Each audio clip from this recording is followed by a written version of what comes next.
This is John Rudisil, current president of the Ohio Psychological Association. This is April 11th, 2012. This interview is part of a series of interviewing the distinguished psychologists in Ohio. It's a privilege to introduce Dr. David T. Hellkamp, Professor Emeritus of Xavier.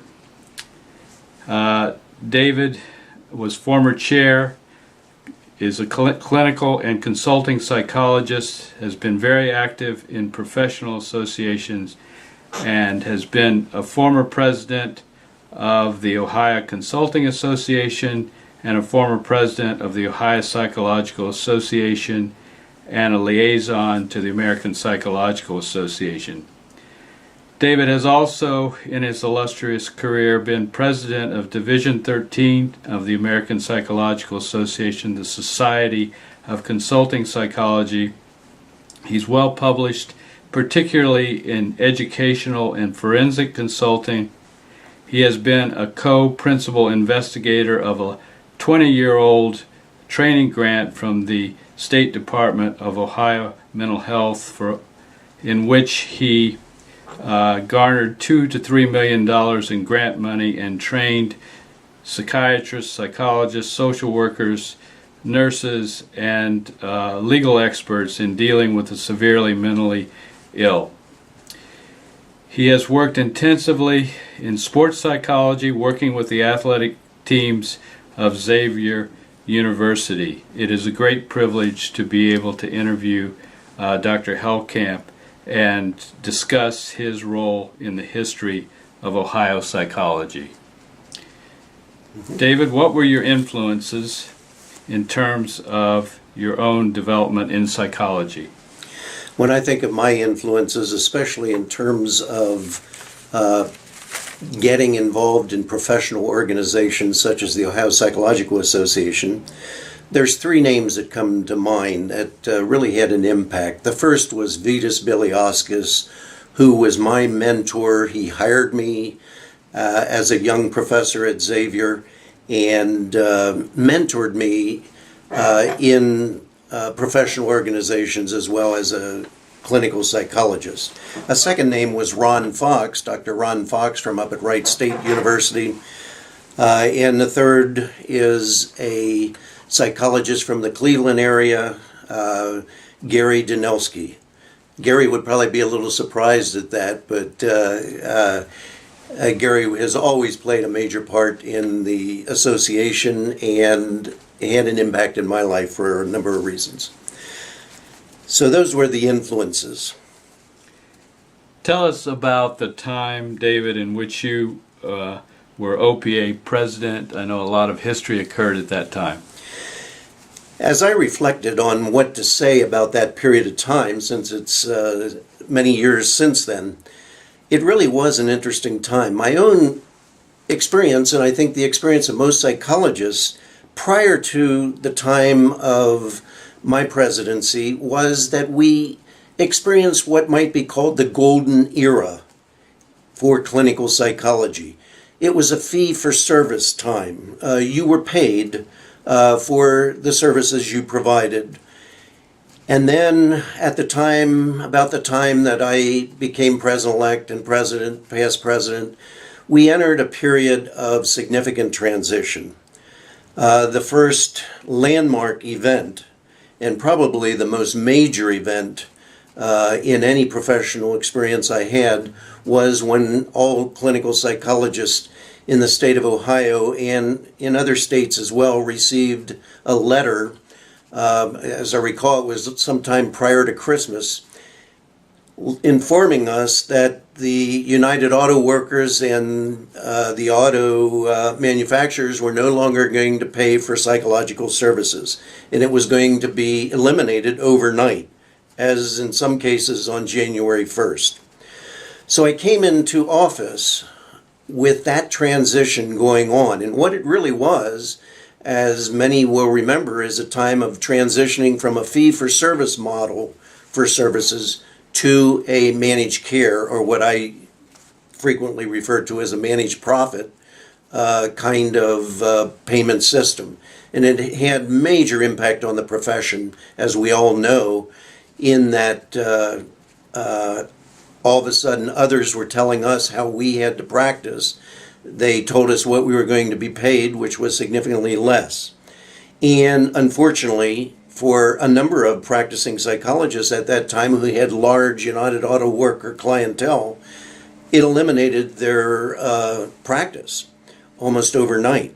So there were a lot of phone calls to OPA during that time, a lot of anxiety, and a lot of bewilderment on the part of many of us on the board, because we experienced the same thing, but we didn't know at the time what was going on.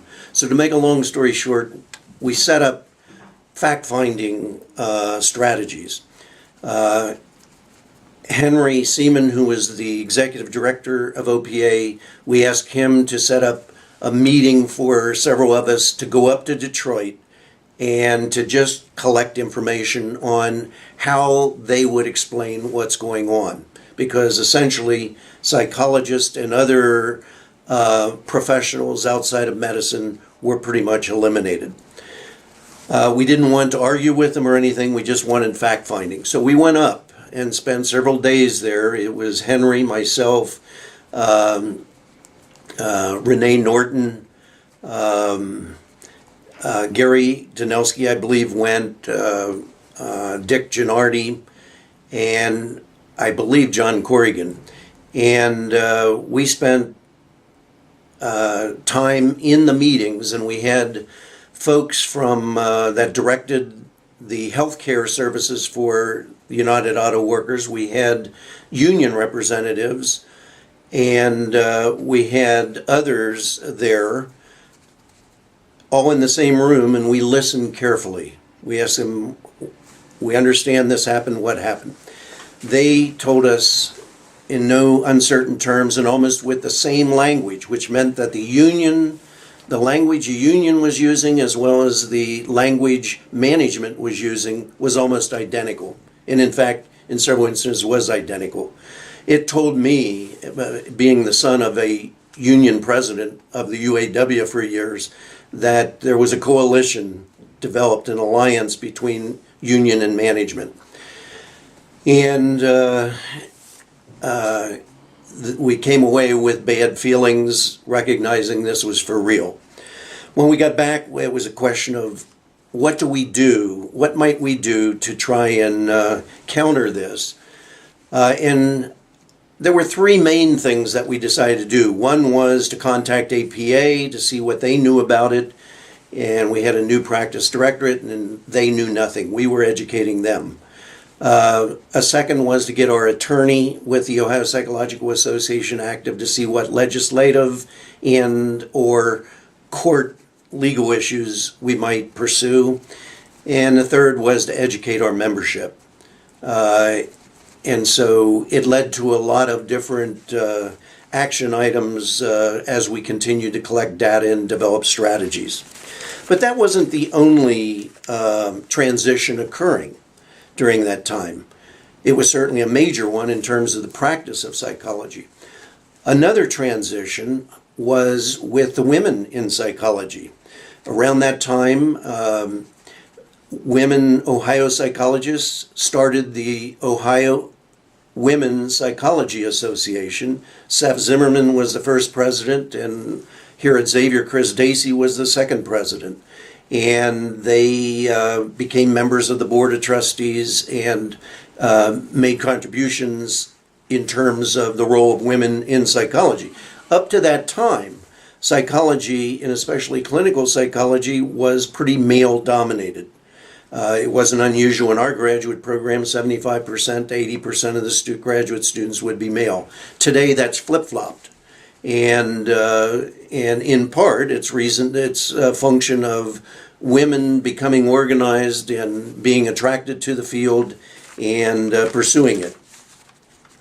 There was a third part of this that also was in transition during my time, and that was we recognized, myself and several others, recognized we needed to educate our members, and we needed to find out what the consumers' attitudes towards psychology were. So I asked the executive board to set up a marketing committee, and we later learned it was the only marketing committee in any state association. And I recommended Renee Norton, who was then not finished with her doctoral degree, because she had gone through our program, and I knew before she went into psychology that she headed up a marketing division in industry and had taken that industry from pretty much a regional to a national scope. But because of some of the politics at the time, her not being finished with her degree, Herb Stagger, who was the past president, agreed to co-chair that committee with her. Well, during the course of that year, that first year, Herb took a job out in California, so Renee became chair of the committee by default, and did a tremendous job over the next several years in terms of really helping OPA set the standard for marketing and developing marketing models that APA eventually used and other state associations used. So that was another transition. Another transition that was occurred in central office staffing. Central office was growing. Up to that time, central office was pretty much run by Henry Seaman. He had everything in his head. He was excellent. He was dynamic for what he contributed to Ohio psychology and actually psychology nationally. But what happened as more and more issues were occurring affecting psychology, we needed to raise money. We needed new membership to raise money. We needed to finance the marketing committee. We needed to develop money to work in liaison with APA's practice directorate. And so we also needed to expand central office.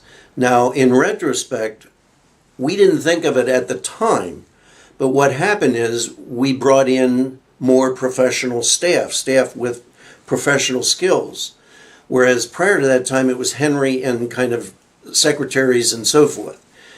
It changed the dynamic in central office over the next several years and led to a change then in the executive director. And it was a very difficult time for many of us, but in retrospect, it was kind of a dynamic growth pattern within the organization, moving from a kind of one-person mom and pop shop to a more professionalized central office staff. And so that transition was occurring as well.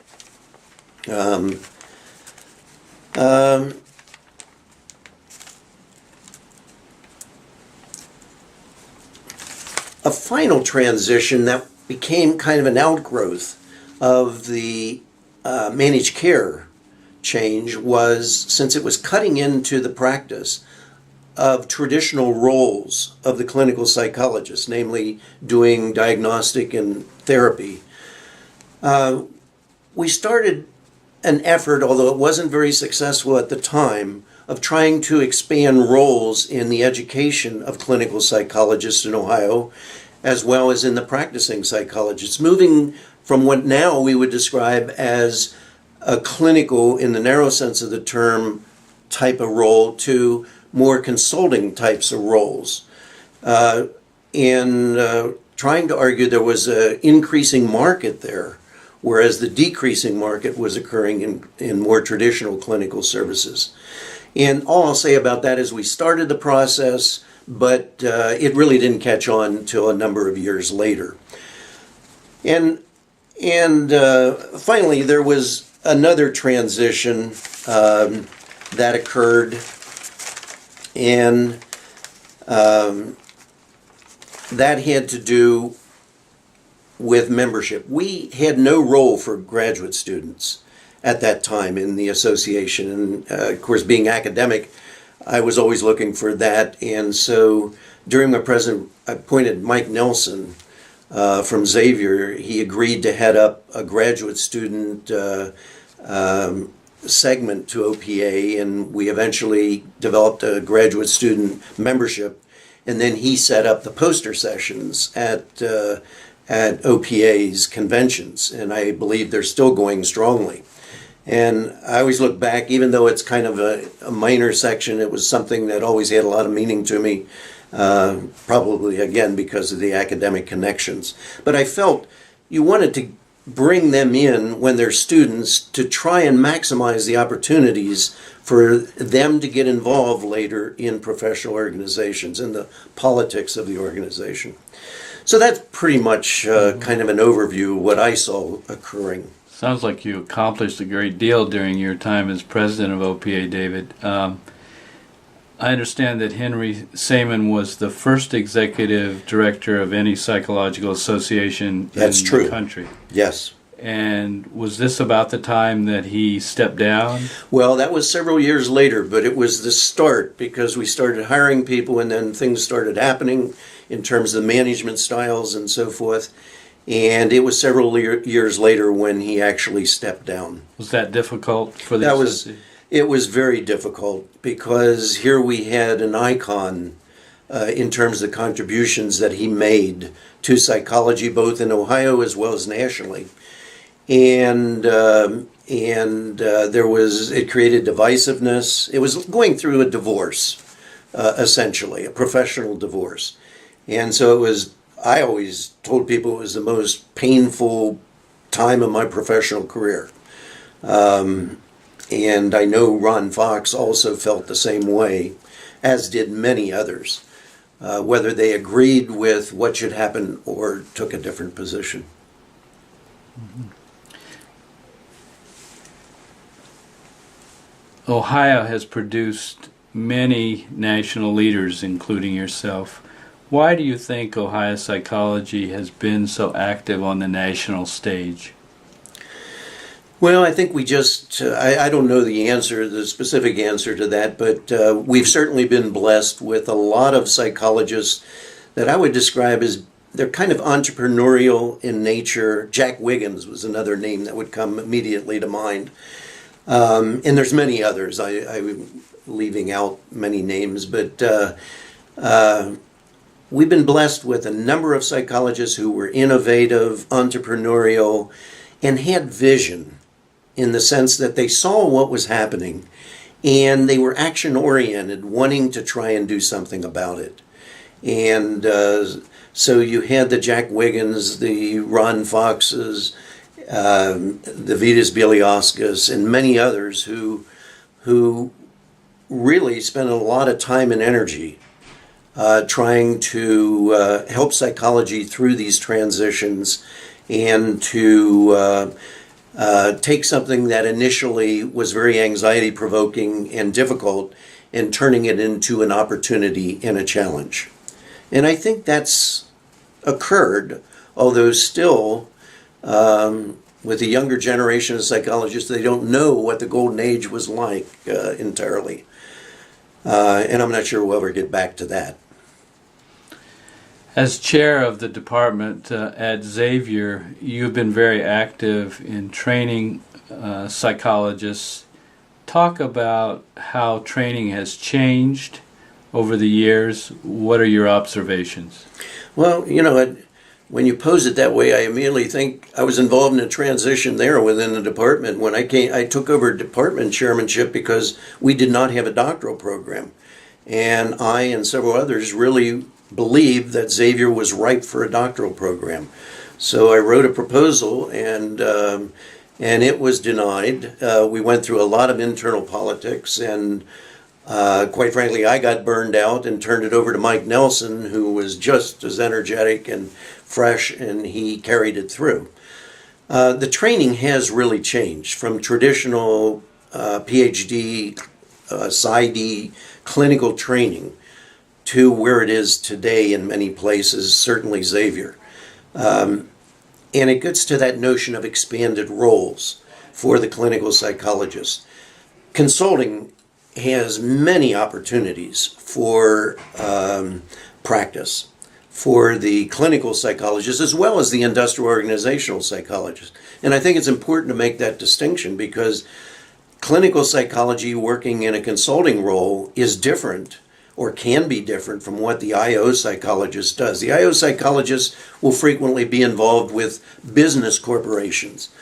The clinical psychologist, unless they're specifically trained in that area or have a tremendous amount of experience in the business sector, I think they should limit themselves to the organizations that they know best, such as educational institutions, such as mental health and healthcare institutions, such as forensic areas, the police, the courts, etc. There's many different organizations that the clinical psychologist gets to, if they take the opportunity, get to know the structure and function of the organization and can consult and do tremendous amount of good.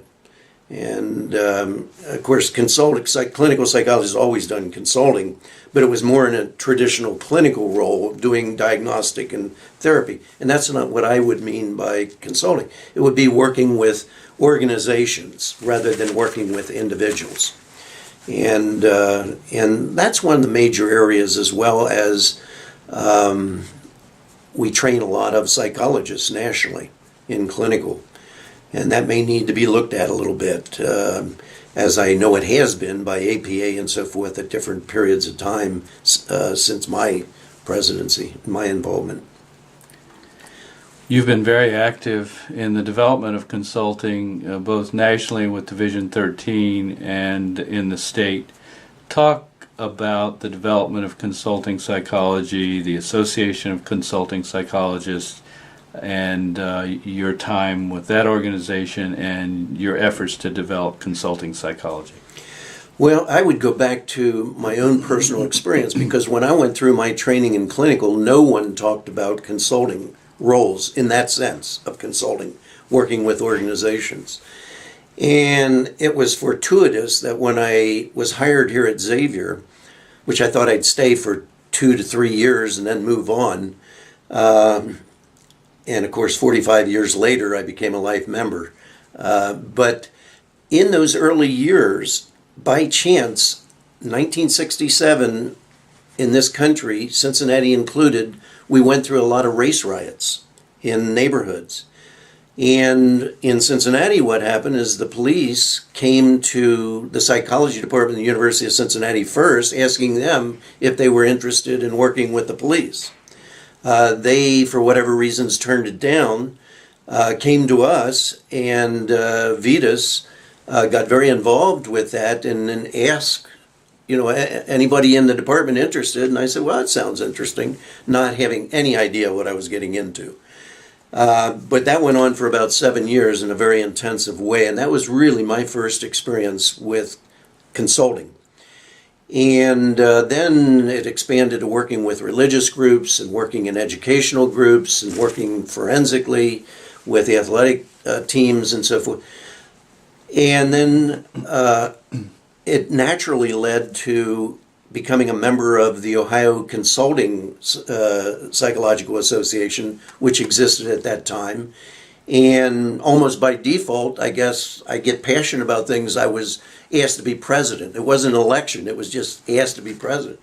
And we tried to keep the focus on consulting, organizational consulting. And I struggled early on, as others did, with how do we define the clinical psychologist from the IO psychologist?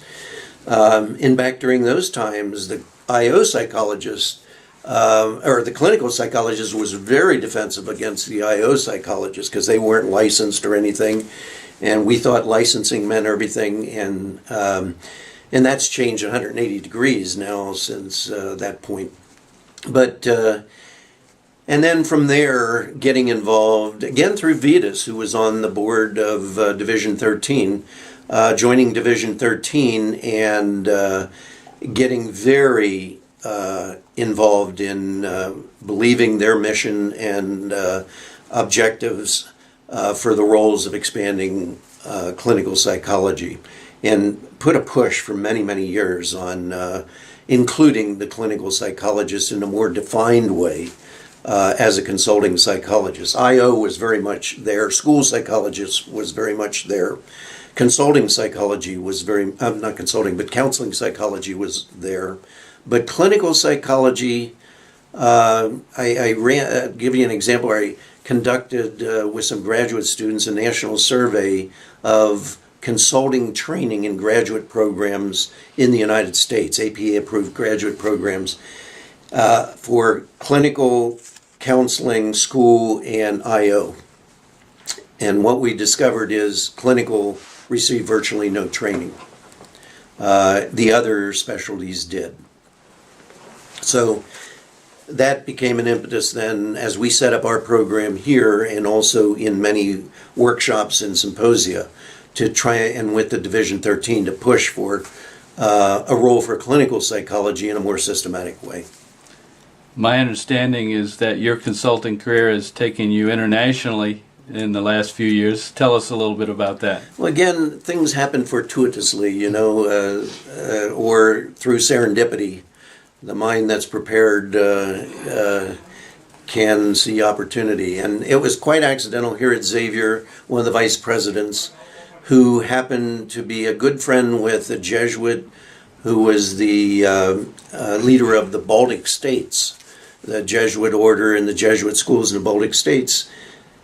They had just got their independence in 1991 from the Soviets, and they thought that they'd like to bring over professors from the United States in various fields just to talk with them and give them a sense of what's going on.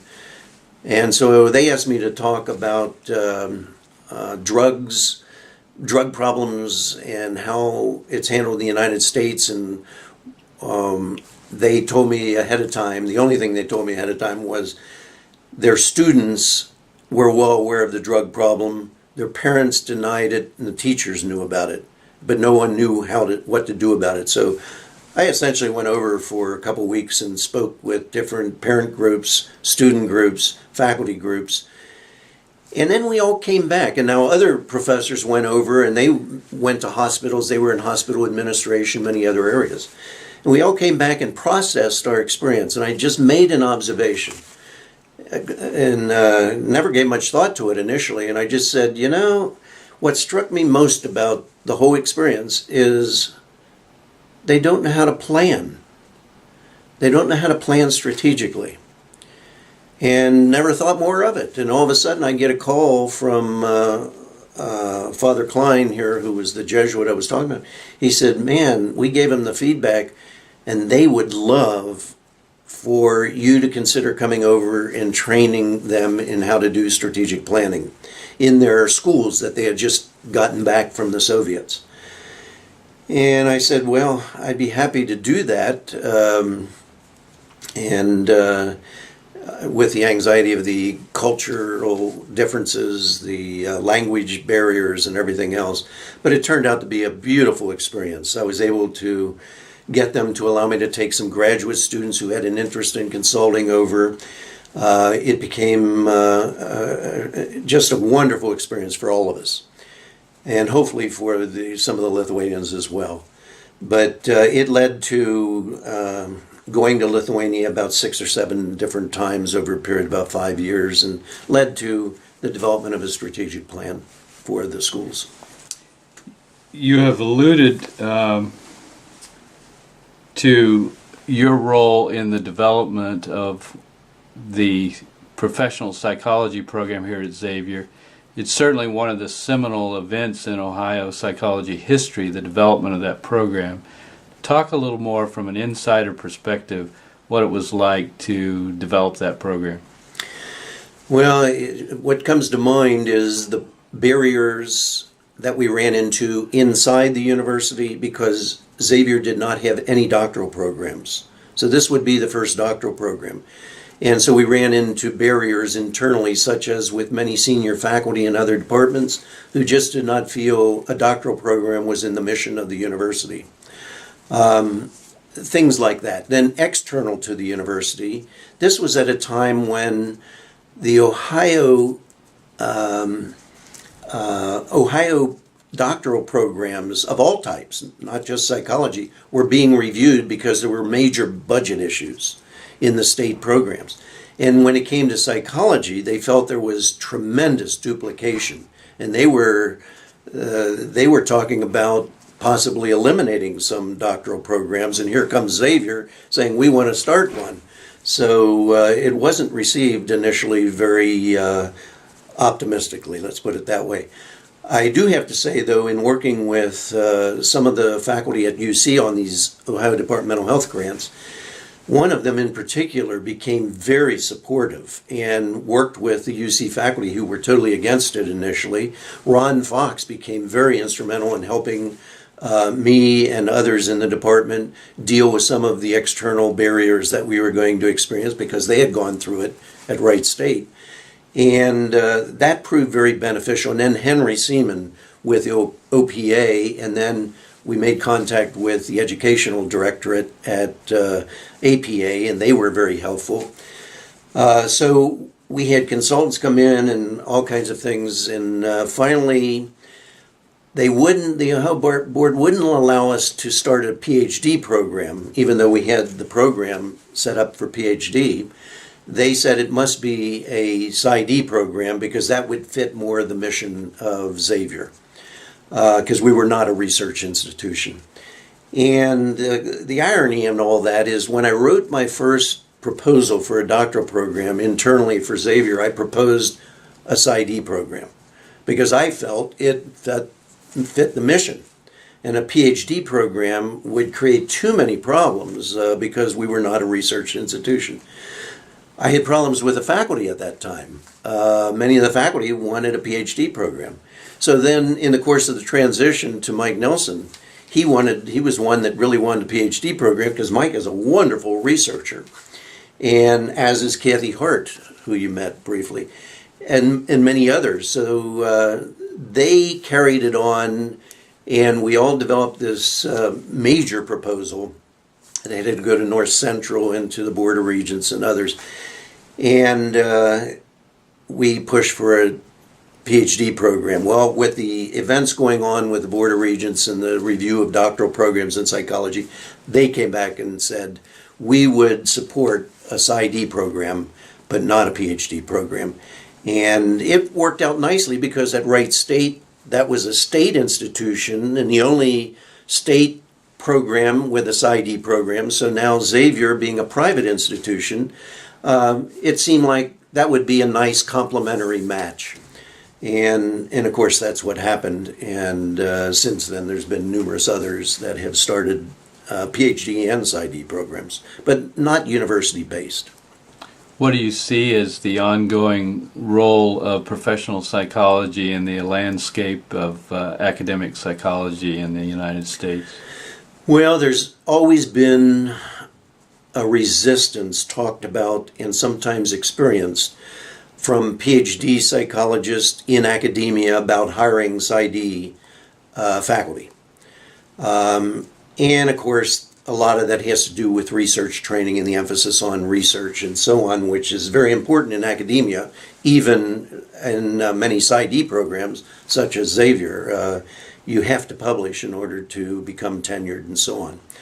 So it's always an issue, but I think it depends on the PsyD program, quite frankly. Our program, even though it was called PsyD, it was still the exact same curriculum that we had for the PhD. So it had an empirical dissertation. We've maintained that, and we maintained the training in research. Primarily applied research as opposed to theoretical research. But nevertheless, they go through all the STAT courses and all the experimental design courses, as well as culminate with their dissertation, empirical dissertation. So I think that it depends on their training, and if they have an interest in going into academics, which most of them don't. But if the few that do, I think some of them are prepared to do that. Given your perspective over your career in psychology, what are your concerns going forward for the field of psychology? The first thing that comes to mind, I'm very passionate about it, and Gary Danelsky was an influence here in earlier days. And that has to do with prescription privileges. My major concern is not the role of prescription privileges, but my major concern in our society is when it comes to many mental health issues, we have become so biologically oriented and chemically oriented as the way to understand what people are experiencing that it scares the dickens out of me that psychology is going to lose its psychological roots. That the role of the emotions and the role of psychology in understanding mental health, I think, is paramount. That's my personal belief. And I tried to promote that with our graduate students to the point where they were amazed because they had, I discovered, come from undergraduate programs, and that was the way they were conditioned to think of it, that it's an illness, a biological illness, a chemical imbalance. And yet I'm convinced from reviewing the literature, especially on schizophrenia for years, working with the severely mentally disordered, there's no scientific evidence to support a biochemical, a genetic, or a structural basis for something like schizophrenia, which is by and large the greatest proportion of severe persons with severe mental disorders. And yet it's just assumed today that that's what it is, and it's promoted. Of course, if I was a CEO of a pharmaceutical company, I'd have all the incentive in the world to continue that kind of conditioning and association. But I'm not. And I really worry from a scientific standpoint, from a clinical standpoint. I hope that clinical psychology doesn't lose its psychological roots. And the psychology, the importance of psychology in understanding many mental disorders. Any other thoughts that you want to share with posterity? It's been a tremendous ride. And I'm not talking about just with OPA, I'm talking about within the field itself. And I guess when you experience a passion in an area of what you're doing, you love what you're doing, and I've just been so blessed with having a full life and having been involved with so many wonderful colleagues and students and other friends in psychology that it's just been a tremendous ride. Would you encourage young people to go into psychology today? I would encourage them to go into it, but I would, when asked that, I always say, well, I'd like to talk to them, or I hope they talk to someone to really try and identify what their motivations are. Because obviously some people go into psychology for entirely the wrong reasons. And to make sure they have realistic expectations. Thank you, David. This has been Dr. David Hellkamp, Distinguished Ohio Psychologist. Thank you.